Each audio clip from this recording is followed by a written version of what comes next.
Olá, seja bem-vindo ao canal Falando sobre Ética e eu sou o comandante Ricardo. No último vídeo falamos sobre a ética e o pensamento conservador, no qual apresentei um breve resumo do pensamento de dois filósofos dessa corrente de pensamento.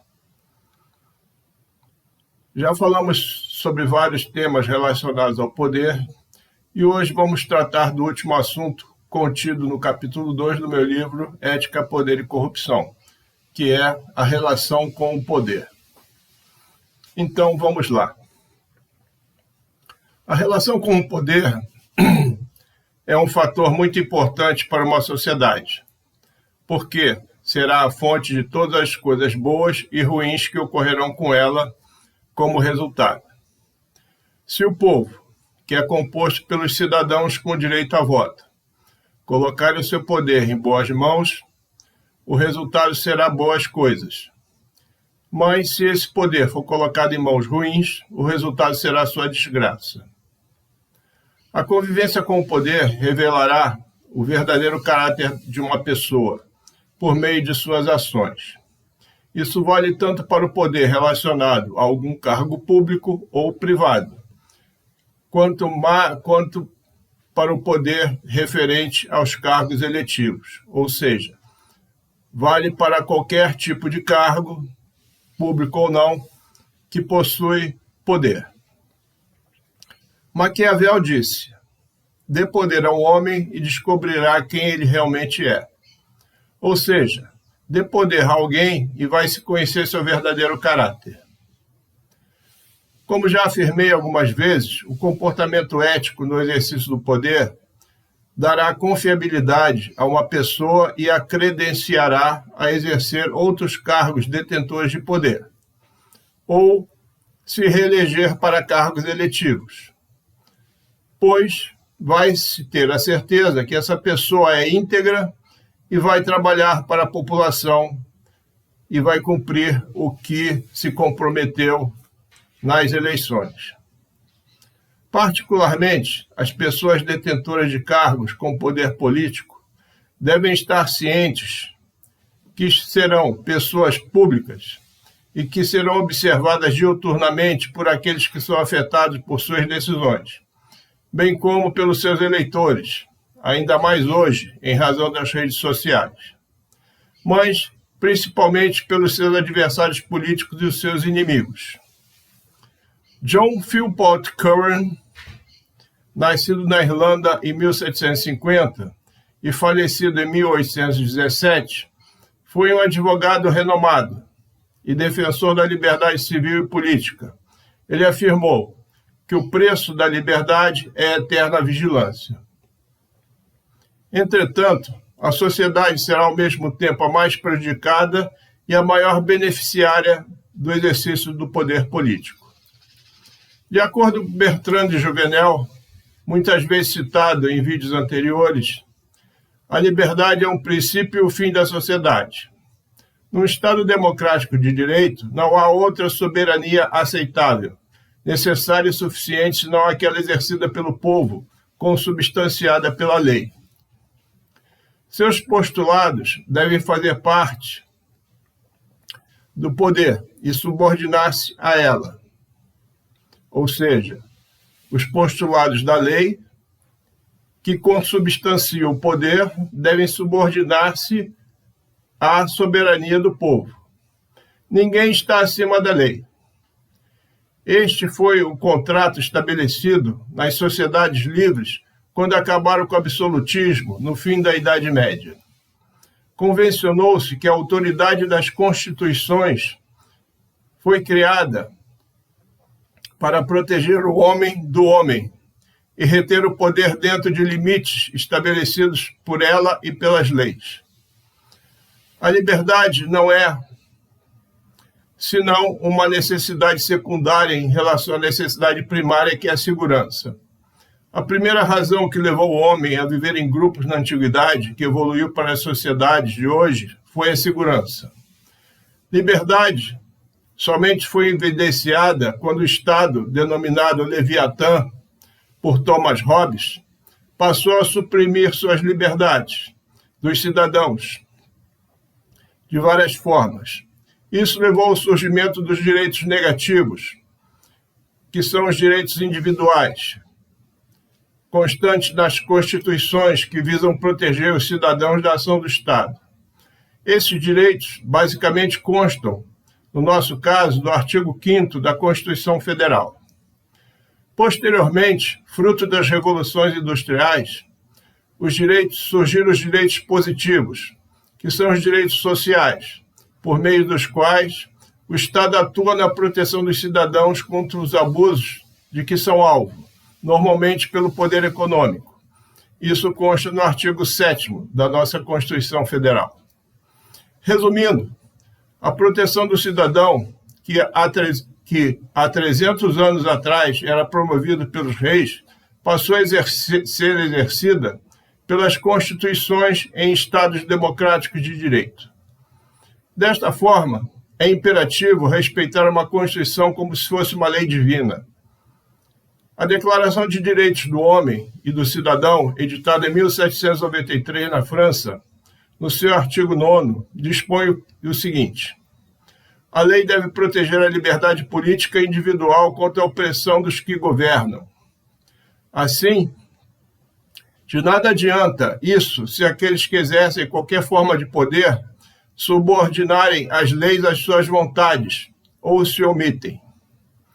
Juvenal também afirmou que, ao se votar num candidato para um cargo eletivo, um cidadão lhe entrega a sua soberania, que foi exercida por um dia. Mas, quando se vota numa opinião, mesmo que não se estime ou não se realmente conheça o depositário do voto, está-se-á exercendo a soberania individual ao se juntar a uma corrente de pensamento que imprimirá uma direção ao governo. Assim, há uma grande diferença entre simplesmente entregar a soberania e exercê-la. Esta é a grande diferença entre votar em pessoas e votar em propostas. Ao eleger alguém, devemos nos filiar a propostas de políticas públicas para que haja continuidade ao trabalho realizado pelos governos anteriores numa única direção, sem que haja solução de continuidade e retrocessos. Porque isso significará desperdício dos recursos dos pagadores de tributos. O grande problema no Brasil é que muita coisa prometida em campanha política não é executada. Desta forma, há um estelionato eleitoral, uma vez que se escolhe uma proposta ou política pública numa eleição e ela não é implementada. Na minha opinião, isso deveria resultar em perda de mandato, porque é uma quebra de confiança. Se o candidato, após eleito, não cumpre aquilo que se propôs a fazer na campanha eleitoral e que lhe possibilitou assumir o seu cargo, não merece estar lá. É uma questão de princípios. Montesquieu afirmou que a corrupção de cada governo começa quase sempre na corrupção dos seus princípios. O poder político, quando permanece muito tempo nas mesmas mãos, tende a se autofortalecer. Aquele que o detém passa a ter a sensação de que pode transformar qualquer desejo em realidade, de que tudo pode, permitindo-se realizar as suas mais variadas ambições. Como veremos nos próximos vídeos, isso é uma forma de corrupção. Infelizmente, hoje, essa prática está ocorrendo até em relação aos ocupantes de cargos por nomeação. Será justamente a ética o freio necessário que controlará essas ambições internamente numa pessoa. Institucionalmente, uma Constituição prevê formas de controle mútuo entre poderes da República. Daí a imensa responsabilidade daqueles que estão no topo de cada poder. Só um poder tem competência constitucional para controlar o outro. É por essa razão que se deve ter o máximo cuidado ao escolher aqueles que ocuparão essas posições. Conviver de forma ética com o poder, especialmente com o poder político, exige mais disciplina que aquela praticada pelas pessoas comuns nos seus afazeres diários, da vida, do trabalho, da família, da empresa, etc. A começar pela absoluta separação entre a vida privada e a vida pública. Quando o poder passa a ser exercido apenas exclusivamente pelo poder, a sociedade deixa de ter um governo de leis e passa a ter um governo de homens. Essa afirmação foi feita pelos chineses há 25 séculos. Norberto Bobbio, em seu livro Estado, Governo e Sociedade, cita que Platão, distinguindo o bom do mau governo, afirmou que onde a lei é súdita dos governantes e está privada de autoridade, a ruína do Estado é certa. Essa frase representa bem o ditado chinês, porque demonstra que no governo de homens as leis não têm mais valor.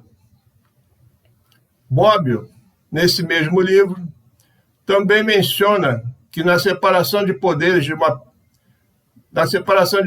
uma pessoa que ocupe um cargo em um poder seja impedido de possuir poder em outro. Ou seja, caso contrário, subverterá o princípio do qual se baseia uma Constituição democrática, que é a separação dos poderes. Portanto, é necessário que haja absoluta independência entre os três poderes da República, para que um garanta o controle constitucional dos demais. Quando esse processo falha, instala-se a insegurança institucional, que é maléfica para a manutenção da ordem no país democrático. Bertrand de Juvenel, em seu livro O Poder, afirmou que o governo de leis é essencialmente aquele em que estão consagradas regras que proporcionam a utilidade a homens dedicados ao bem, ou seja, éticos, dentro de um quadro determinado, de modo geral, pelas leis físicas da natureza e, de modo particular, pelas leis morais da sociedade. As leis limitarão o alcance da autoridade da pessoa que detém o poder e farão com que esta as respeite. Mas, para isso, deve haver mecanismos institucionais que efetivamente funcionem e obriguem, por meio de sanções, a essas pessoas a se condicionarem a respeitar os caminhos traçados pelas leis, bem como as barreiras erigidas por elas. Todos sabemos que uma sociedade é composta por pessoas diferentes, nem todas com honra, caráter firme e ética. Assim, toda lei que estabeleça uma obrigação deve vir acompanhada de uma sanção. Caso contrário, essas pessoas acabarão por não cumpri-la. Se houver sanções, haverá certeza de que nenhuma vontade humana, por uma intervenção súbita e arbitrária, venha interferir nas liberdades individuais dos cidadãos e forçar sua vontade. Cada pessoa será senhora e responsável pelo seu destino. Com isso, sua dignidade será consagrada. Quando esse cenário se configura, tem-se a forma correta de se relacionar com o poder. Os resultados decorrentes serão úteis à sociedade, que será a grande beneficiária da boa escolha de seus representantes e usufruirá do desenvolvimento e do atendimento de suas necessidades. E com isso, segundo Stuart Mill, alcançará a felicidade como objetivo final. A relação do homem com o poder pode conter vários vícios.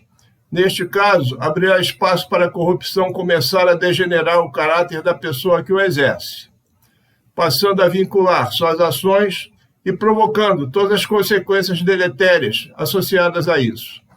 Portanto, constata-se que a corrupção, em quaisquer de suas formas, como será visto nos próximos vídeos, está intimamente ligada ao mau uso do poder e à falha ética por parte de ocupantes de cargos públicos eleitos ou nomeados.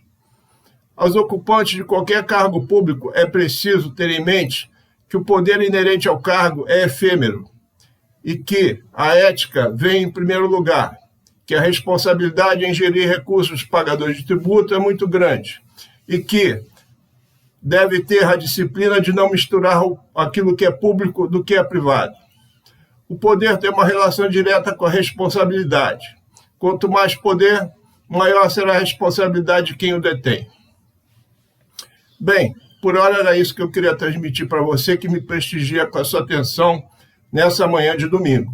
Deixo aqui meu muito obrigado. Se gostou desse conteúdo, deixe o seu gostei. E se desejar, comente, compartilhe esse vídeo e inscreva-se nesse canal.